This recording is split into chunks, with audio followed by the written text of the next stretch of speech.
La palabra de Dios es viva, eficaz y más cortante que toda espada de dos filos. Cada semana, su autor nos invita a profundizar, a creer más y a vivir mejor a través del repaso de la lección de escuela sabática en Más de tu Palabra. Hoy, en Más de tu Palabra, estudiaremos la lección número 4. El conflicto detrás de todos los conflictos. Sean bienvenidos a Más de tu Palabra. Un saludo, querida familia, donde quiera que te encuentres. Gracias por estar en sintonía con este espacio de Más de tu Palabra, el espacio donde estudiamos juntos la Biblia y predicamos la verdad. Hoy me acompaña en esta maravillosa lección número 4 el pastor Vladimir Polanco. Pastor, bienvenido. Gracias, Daylin. Un saludo muy especial para ti, para todos nuestros hermanos y amigos que semana tras semana forman parte de esta gran familia de Más de tu Palabra. Esperamos que esta nueva entrega pueda ser de bendición y provecho espiritual para cada uno de ustedes. Y déjanos saber en los comentarios qué te ha parecido estas lecciones, cómo este programa te ha ayudado a crecer en tu fe y en el conocimiento de la palabra de Dios. Por favor, déjalo allí en los comentarios, es importante para nosotros. Pastor, estamos ya en la lección número 4. El conflicto detrás de todos los conflictos. Y antes de comenzar, queremos recordarle a la audiencia de que estas lecciones tienen como objetivo realmente estudiar la Biblia, porque este es el folleto que es una guía de estudio. La IACPA y lo que pretendemos es que nosotros podamos estudiar los temas de manera trimestral, pero usando la Biblia. Por eso es importante que cada día usted en su casa tome momento para estudiarlo, resaltar. De hecho, este material 3 en 1, que está lo que es el libro complementario, pero ¿qué otros recursos también podemos tener para estudiar y profundizar estos temas? Bueno, voy a dar una recomendación muy personal, que es lo que yo he estado haciendo durante este trimestre. Yo, por supuesto, leo mi lección de escuela sabática, busco los textos bíblicos que aparecen en la lección de escuela sabática, leo el 3 en 1, como tú lo has mencionado muy bien, pero yo amplío mi aprendizaje cuando voy y leo los comentarios que hace Elena de White, por ejemplo, en Patriarcas y Profetas. Hermanos, eso te va a dar una riqueza bíblica e intelectual y espiritual también enorme. Los comentarios de Patriarcas y Profetas. Y número 2, lo que yo he estado haciendo es uniendo mi estudio con el folleto, el 3 en 1, Patriarcas y Profetas, con los comentarios que hay sobre el libro de Josué en el nuevo comentario bíblico Andrews. Es un comentario muy práctico, con instrucciones muy valiosas y que me ha permitido a mí obtener una mejor comprensión del texto cuando voy y comparo lo que dice el comentario con lo que he estado estudiando a lo largo de la lección.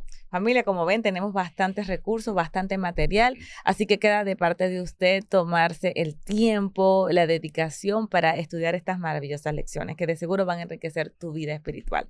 Bueno, vamos a comenzar con esta lección, pero antes quiero pedirte que nos acompañes a orar. Amadísimo Padre Celestial, muchísimas gracias por el privilegio que nos das de estudiar tu palabra. Te pedimos que tu Santo Espíritu nos permita discernir el mensaje de hoy y que pueda ser una realidad en nuestras vidas. En el nombre de Cristo Jesús. Amén.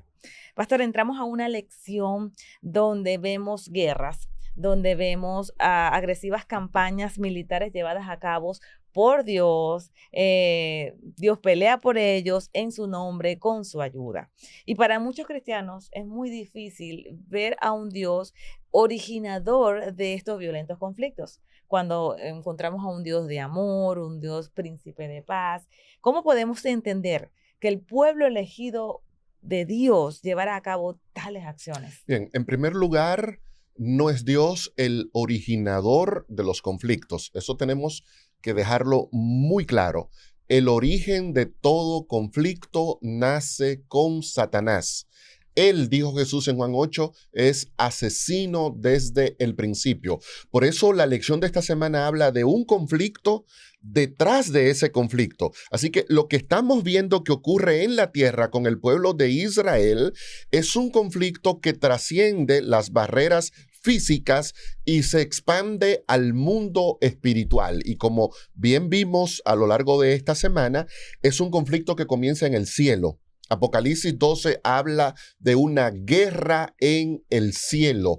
Y esa guerra no la comenzó Dios. Esa guerra la comenzó, dice Apocalipsis 12, Satanás y sus ángeles. Entonces, el conflicto comienza allí. Vimos a la luz de Ezequiel 28 y de Isaías 14 que el conflicto comienza porque Satanás no quiso entender cuál era su lugar. Él era el sello de la perfección, era el querubín grande y protector, pero dicen esos textos que quiso sentarse en el trono de Dios. Al intentar sentarse en el trono de Dios, entonces Satanás comenzó un conflicto que lamentablemente, debido a que nosotros aceptamos las ideas de Satanás, entonces también hemos sido arrastrados a ese conflicto. Pero el conflicto comenzó en el cielo con Satanás. Ahora, se traslada a la tierra el conflicto. Y detrás de ese conflicto terrenal está la misma idea. Dios le prometió a Abraham, Génesis 15, que la tierra de Canaán le pertenecía a él y a su descendencia. Pero, ¿cuál es el problema que tenemos en Josué, en Éxodo y en gran parte del Antiguo Testamento? Los cananeos se resistían a permitir que el plan de Dios se cumpliera. Si Satanás quería obtener el trono de Dios, Dios no podía permitirlo, echó a Satanás del cielo. Dios tiene un plan con la tierra de Canaán, los cananeos no quieren entregar la tierra, entonces Dios tiene que hacer lo mismo que hizo con Satanás, echar a los cananeos. Y así como hubo una guerra en el cielo para echar a Satanás, tiene que haber una guerra en la tierra para echar a los cananeos. Pero ambas guerras no nacen en Dios. Ambas guerras nacen en los enemigos de Dios que no quieren aceptar el plan de Dios. Y al rechazar el plan de Dios, entonces eso desata un conflicto. Exactamente, por eso el título, el conflicto detrás de todas estas guerras o de todos estos conflictos. Ahora bien, pastor, entender esta cosmovisión es clave, porque como usted bien lo dijo, es dejar claro que Dios no es el originador de los conflictos.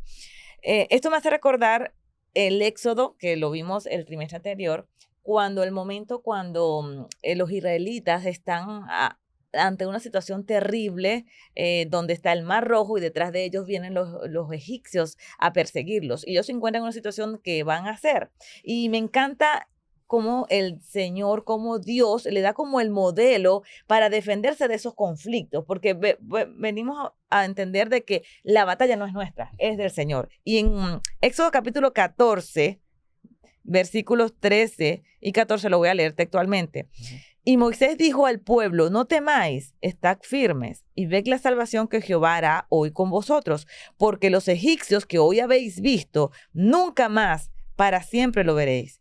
Versículo 14, Jehová peleará por vosotros y vosotros estaréis tranquilos. Vemos un modelo allí, porque humanamente el pueblo de Israel, ¿ahora qué vamos a hacer? ¿Cómo nos vamos a defender? Ese pueblo no tenía ningún conocimiento militar, ni estrategas, ni nada por el estilo. Sin embargo, el Señor les dice: está quieto, Jehová peleará por vosotros. Lo vemos también en Josué, en el versículo de memoria, cuando la batalla de Gabaón. El versículo de memoria, Josué capítulo 10, versículo 14, dice: no había habido ni día igual, ni antes ni después, en que el Señor escuchara la voz de un hombre, porque el Señor luchó por Israel. O sea, vemos en ambos textos un conflicto, una guerra, una situación donde tienen que defenderse, y sin embargo Dios le dice en ambos casos: tranquilos, yo voy a pelear por ustedes. ¿Cuál sería el modelo que hay que dejar claro en esta guerra que no es nuestra, es la del Señor? ¿Cómo podemos ver reflejado en estos dos textos cuál es el modelo o la estrategia de Dios para defendernos? Bueno, yo creo que lo primero que tenemos que resaltar de eso que tú estás señalando es que nosotros no servimos a un Dios que simplemente está sentado en un trono recibiendo la adoración de seres celestiales. Nosotros tenemos un Dios que es un guerrero. Es un guerrero. Es un Dios que está listo a vestirse y salir a la batalla. Pablo habla de que Dios tiene una armadura en Efesios 6, vestidos con la armadura de Dios. Si Dios tiene una armadura es porque Dios es un guerrero, y la razón por la que Dios es un guerrero y toma esas acciones es porque el propósito de Dios es defender a su pueblo. Él es el castillo fuerte, como dice Amén. el Salmo 46. Él es el abrigo protector del pueblo. Entonces, es bueno saber que tú y yo, y ustedes que nos están viendo, servimos a un Dios que está listo para defendernos. Y esa verdad se subraya en muchísimas partes de la Biblia. Tú mencionabas Éxodo 14, pero también en Deuteronomio 1:30. Jehová nuestro Dios va delante de nosotros. Él peleará nuestras batallas. Pero lo mismo lo encontramos en 2 de Crónicas 20:15. No temáis, no se amedrentáis. Delante de ustedes hay una multitud grande, pero esta guerra no es vuestra, es una guerra de Dios. 2 de Crónicas 32, 7 y 8. Esforzaos, animaos, no tengáis miedo, porque con nosotros está Jehová nuestro Dios para ayudarnos y pelear nuestras batallas. Entonces, saber que Dios es esa torre fuerte, es ese castillo, ese abrigo protector, nos da a nosotros una confianza hermosa. Porque sabemos que el que está con nosotros, como dice Primera de Juan, es más grande que nuestro enemigo. En Lucas 11, Jesús dice que Satanás es un hombre fuerte, así lo usa Jesús en esa parábola, pero luego dice, viene uno que es más fuerte que él. Y ese que es más fuerte que Satanás es nuestro Dios. Y es lo que vemos en todo este relato del Éxodo, y de manera muy especial en el libro de Josué. Vimos en la lección del lunes, me parece, no, la lección del domingo, que Josué está orando. Orando. Llega una visita. Y recibe una visita. ¿Y quién fue el que llegó a visitarlo?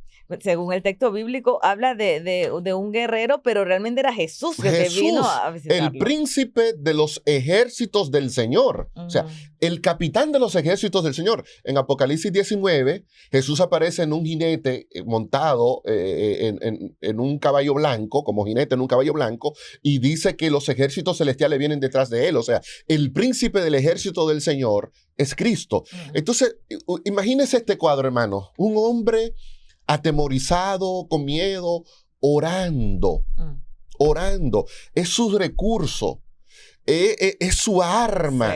Sí. Es lo que él tiene. Pero su oración, generada en un alma débil, en un hombre impotente, su oración genera que el príncipe del ejército del Señor descienda a animar a Josué y a decirle a Josué, tu papel es confiar en mí. Amén. Porque mi ejército se va a encargar. Y luego vamos a ver ahí el capítulo siguiente. ¿Cómo cayó Jericó? ¿Por las catapultas de Israel? ¿Las lanzas? No, cayó porque el poder de Dios detuvo destruyó las murallas. ¿Cómo derrotan a los gabaonitas? ¿Cómo lo hicieron? Dios haciendo un milagro interesante. El texto dice que Josué otra vez ora, o sea, ya aprendió la lección del capítulo 5 y ahora sabe, bueno, no es con mi ejército, no es con fuerza. Y entonces le pide al Señor ayuda y el Señor le dice lo que tiene que hacer. Bueno, vamos a decirle al sol que se detenga y a la luna también que se detenga. Y a veces nosotros nos perdemos en el detalle geográfico, astrofísico. ¿Y cómo es eso? Que el sol se detuvo porque no es el sol que gira, es la tierra. Y nos metemos en discusiones sin sentidos y perdemos de vista la idea teológica que hay detrás de eso. Los cananeos, esa gente con la que ahora el pueblo de Israel está lidiando, tienen dioses paganos. Y esos dioses estaban representados por astros celestiales. La luna era uno de esos dioses, el sol era otro de esos dioses. Por lo tanto, cuando en Josué 10 se da una orden al Ujú. sol y a la luna. Lo que Dios le está diciendo a los cananeos es, esos son sus dioses, pues ahora yo le voy a demostrar que esos astros no son nada y están bajo mi autoridad. Y eso tiene que ver con lo que vimos hace un par de semanas atrás, cuando estudiamos la lección de Rahab. Rahab en Josué capítulo 2 dice, oh, Dios es Dios arriba y también abajo. Los israelitas habían visto a Dios actuar abajo. Abrió el mar, destruyó las murallas, pero ahora venía una señal de que Dios también era Dios arriba. ¿Y cómo Dios lo demostró? Demostrando que tenía poder y control sobre los astros celestiales, porque para Dios no hay límites. Amén. Él lo puede todo. Y lo puede todo porque es ese guerrero celestial que siempre va a estar defendiendo a su pueblo. Ahora, uno se puede preguntar, si mi batalla es de Dios, si es Dios el que me defiende, si es Dios el que tiene control de toda la situación, entonces, ¿cuál es mi papel en todo este proceso? Bueno, a la luz de la experiencia de lo que hemos visto en el libro de Josué, nuestro papel número uno es tener fe, confiar en que hay un Dios poderoso que está actuando. Ahora, esa confianza y esa fe en Dios se traduce en una obediencia a lo que Él ha pedido. Y yo quiero volver un poquito a Rahab, porque Rahab creyó y lo demostró, creyó. Creyó porque había recibido un mensaje. Eso también te indica que Dios no ejecutó la destrucción de esas ciudades sin antes advertirles, sin antes decirles, sin antes dejarle entender que ellos también formaban parte del plan. Rahab lo creyó. Y porque Rahab lo creyó, no pereció junto con ellos. Pero Rahab no solamente creyó, sino que Rahab obedeció y acató el plan. Entonces, el pueblo de Dios, ¿qué tiene que hacer en medio de este conflicto espiritual? Tiene que mantener una actitud de dependencia y confianza de Dios, y esa dependencia y confianza de Dios lo va a llevar a obedecer. Cuando Israel desobedece, eso lo vamos a ver cuando estudiemos la lección que tiene que ver con la caída de Jericó, y desobedece a Dios, con el caso de Acán y codicia, viola el mandamiento, viene la desgracia. Es decir, entonces, que el cerco protector de Dios va a depender de la confianza que tenga su pueblo en él y también de la obediencia que su pueblo tenga a sus mandamientos. Es interesante, es hermoso, pastor, porque aquí recordamos una vez más que no es nuestra batalla, que este es un conflicto detrás de esas guerras y de esos conflictos, y que no es por fuerza humana, sino por que nos da la victoria, sino por la intervención divina, siempre y cuando nosotros, su pueblo, oramos y obedecemos. Elena G. de White, voy a leer esta Patriarcas y Profetas, página 365, dice que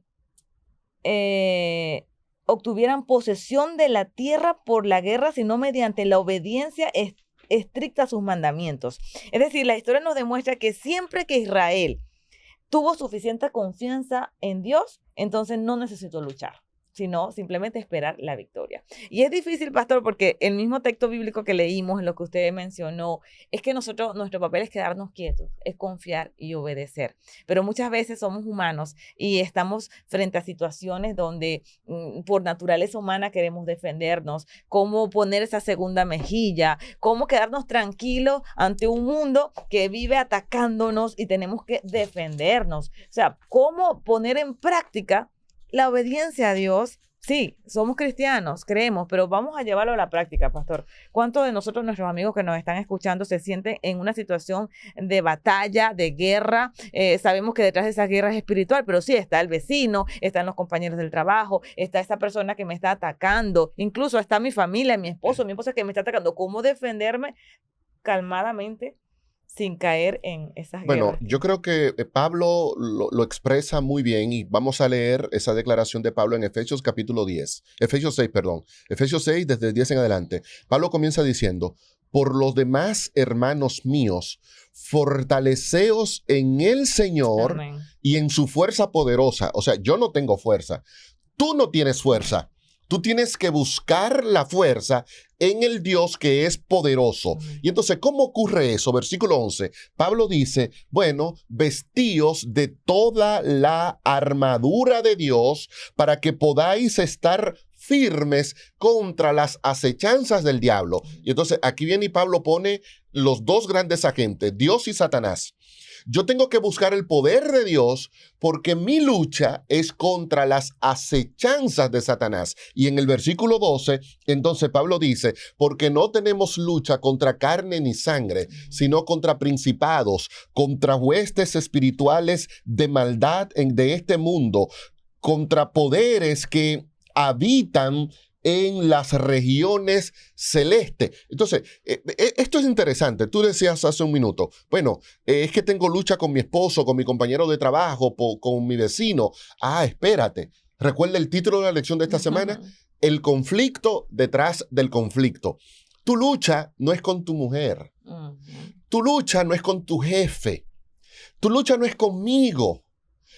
Tu lucha es contra Satanás.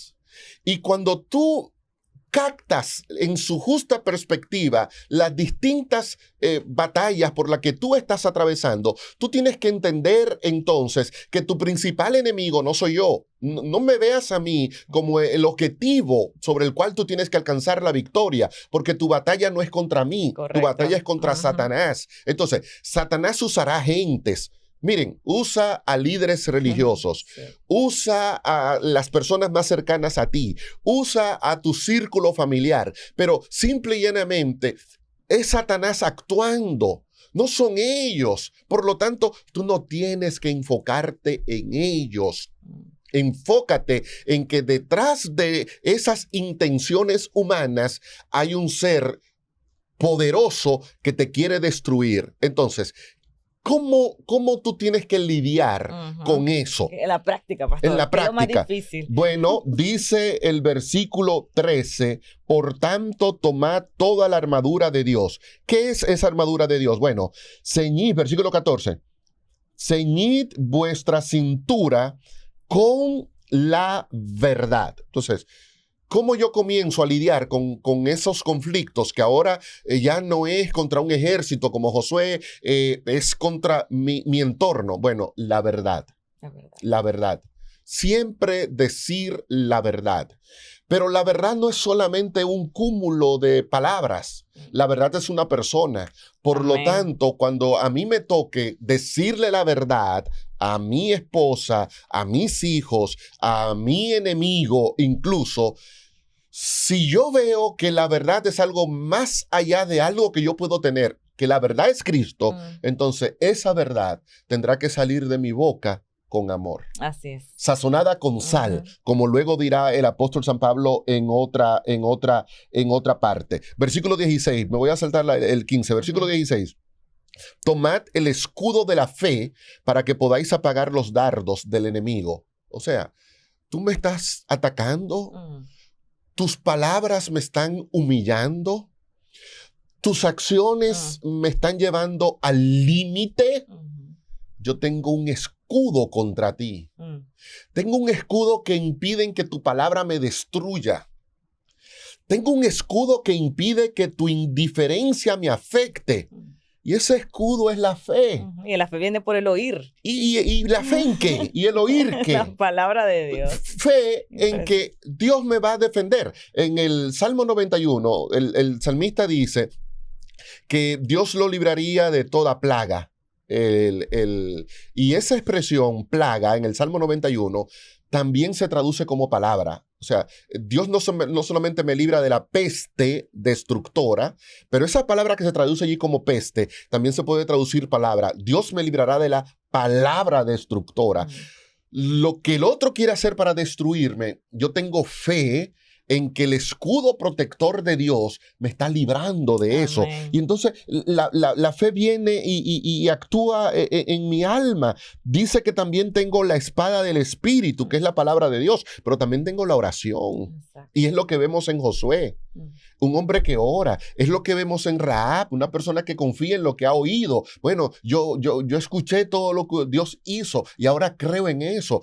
Esa palabra de fe, esa vida de oración, me protege y evita que en medio de mi conflicto con gente de carne y sangre, yo entienda que mi lucha no es contra ellos, que mi lucha es contra un enemigo mucho más poderoso que ellos, y a ese enemigo solo puedo derrotarlo por medio de hábitos espirituales, como lo que describe Pablo en Efesios 6. Orar es interesante porque hoy día hay tantas acechanzas del enemigo. Cuando hablabas sobre no dejarnos amedrentar por las palabras, porque el enemigo siempre va a buscar la manera de hacerte creer hasta de perder tu identidad. Pensé en personas que muchas de ellas la atacan por su autoestima, porque la hacen sentir menos, y qué importante es siempre ir a la palabra de Dios que te recuerda que tú eres un hijo de Dios, una hija de Dios. Pastor, son hábitos que como pueblo, el pueblo de Israel, por un tiempo intentó hacerlo a través del liderazgo de Josué, pero vemos la historia y la narrativa de que se olvidaban también y pensaban que eran sus propias estrategias, que eran sus propias fuerzas humanas, y por eso vemos que en algunas victorias y algunos fracasos en la vida del pueblo de Israel. Qué interesante es que desde ahora nosotros aprendamos a esos hábitos, que entender que no son nuestras guerras, que esta guerra viene, la lucha que estás atravesando, la batalla que tienes actualmente en tu vida, realmente hay una batalla mayor, que es el gran conflicto entre el bien y el mal, entre Dios y Satanás, que ya también está prácticamente derrotado. Simplemente estamos como en este tiempo esperando la segunda promesa, la promesa de que Jesús venga. Pastor, hay una parte de la lección también donde se nos presentan los textos bíblicos del Éxodo y Josué, donde hay dos relatos bélicos, ¿no? Donde los textos hablan de batallas de Israel que dependieron mucho de Dios para la victoria, y vieron que habían la segunda mejor opción, así lo titula la lección. ¿Y cuál sería esa segunda mejor opción? Se basa en Éxodo 17 y Josué 6, porque hace una similitud de esas batallas o de esos relatos bélicos. ¿Cuál es esta segunda opción en la que plantea el autor de la lección? Bueno, siempre la confianza. Siempre la confianza. En Éxodo 17, cuando ellos están peleando contra los amalecitas, ahí estaba Moisés siendo sostenido, y mientras Moisés era sostenido, el pueblo avanzaba. Pero el relato de Éxodo 17 termina diciéndole a Josué precisamente que Dios iba a terminar cumpliendo la palabra. O sea, Josué estaba allí presente. Pero en el capítulo 6, ahora ya no está Moisés, ya no está Aarón, ya no es los brazos de esos líderes que hay que sostener, ya es Josué el que ahora tendrá que vivir esa propia experiencia, y lo va a librar confiando siempre en el Señor. Y esa no es solamente la segunda mejor opción, siempre será la primera. Amén. Y yo creo que Josué la aprendió muy bien. Ese texto que fue nuestro versículo de memoria para toda esta semana, que no hubo un día ni antes ni después en el cual Dios escuchara la voz de un hombre, como ese día cuando José oró en Gabaón. Pero comentando los episodios del capítulo 5, Elena de White dice, hablando de esa lucha de oración que tuvo Josué, los hombres grandes, y hombre en el sentido genérico, ¿no? Los hombres y las mujeres grandes son los hombres que oran. Amén. Siempre la confianza en Dios y la dependencia de Dios será la primera, la segunda, la tercera, la mejor opción. Amén. Porque no hay nada mejor que confiar como un niño en ese Dios que va a intervenir. ¿Y qué hace Dios? Bueno, el texto termina diciendo que ese día el Señor luchó por Israel. Amén.